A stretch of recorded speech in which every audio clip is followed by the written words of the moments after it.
Bonjour à tous.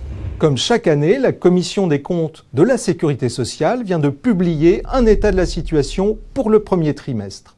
Le solde trimestriel estimé pour la Sécurité sociale est déficitaire de plus de 1 milliard d'euros avant prise en compte des 1,9 milliard de déficit des régimes spéciaux tels que SNCF, RATP ou Mines, compensés en fin d'année par une subvention d'équilibre de l'État. Ce déficit s'est amélioré de près de 5 milliards d'euros par rapport à celui observé en mars 2017.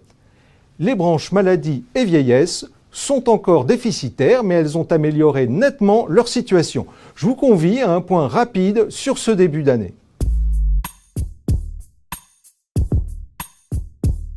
Les recettes du trimestre ont progressé de 7,2% à période comparable. Par rapport aux 2,2% de croissance du premier trimestre 2017, le surplus provient pour l'essentiel de la mensualisation des cotisations sociales et de la CSG auprès des entreprises de moins de 10 salariés.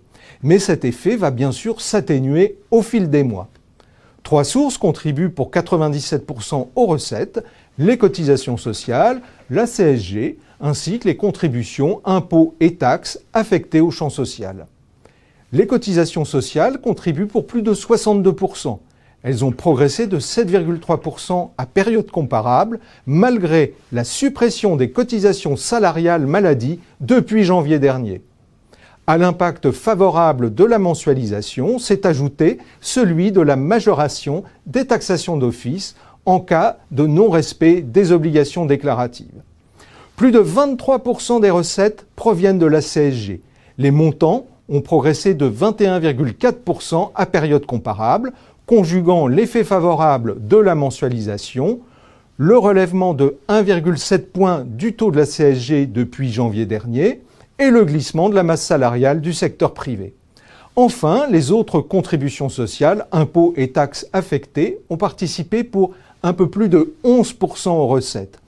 En repli du fait de la baisse de la quote-part de la TVA affectée à la sécurité sociale, cette source a pesé sur la croissance des recettes pour 2,7 points.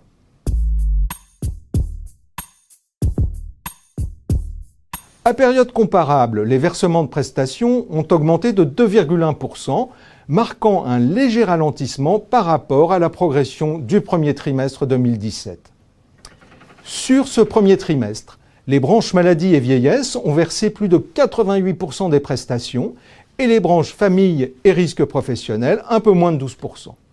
La branche maladie a réglé près de 50 milliards d'euros de prestations, un montant en augmentation de 2,2%, proche de l'Ondam.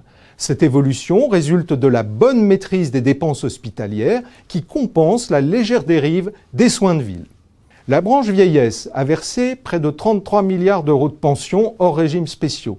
Ces versements ont progressé de 3%, soit légèrement plus que prévu. Cet écart résulte de l'augmentation du niveau des pensions revalorisées en octobre dernier et du rebond du nombre de pensionnés, avec la stabilisation des effets du relèvement de l'âge légal.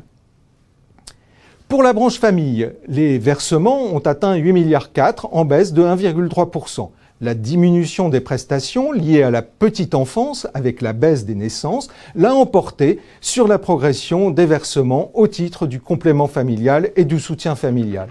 Toutefois, la tendance devrait s'inverser dès avril avec la revalorisation générale des prestations familiales. Enfin, les prestations de la branche risque professionnel se sont élevées à 2,2 milliards, ne progressant que de 0,2%, soit très en deçà des prévisions. Cette stabilité résulte de la reprise par la branche maladie de certaines dépenses, notamment les prestations en nature.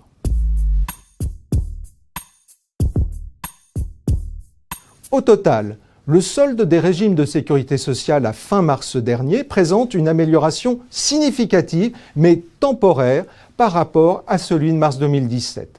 L'effet favorable lié à la mensualisation des cotisations devrait se résorber au fil de l'année.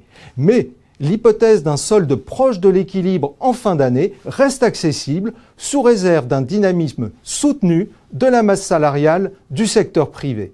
Merci de votre attention et de votre intérêt pour la recherche sectorielle des études économiques. À très bientôt.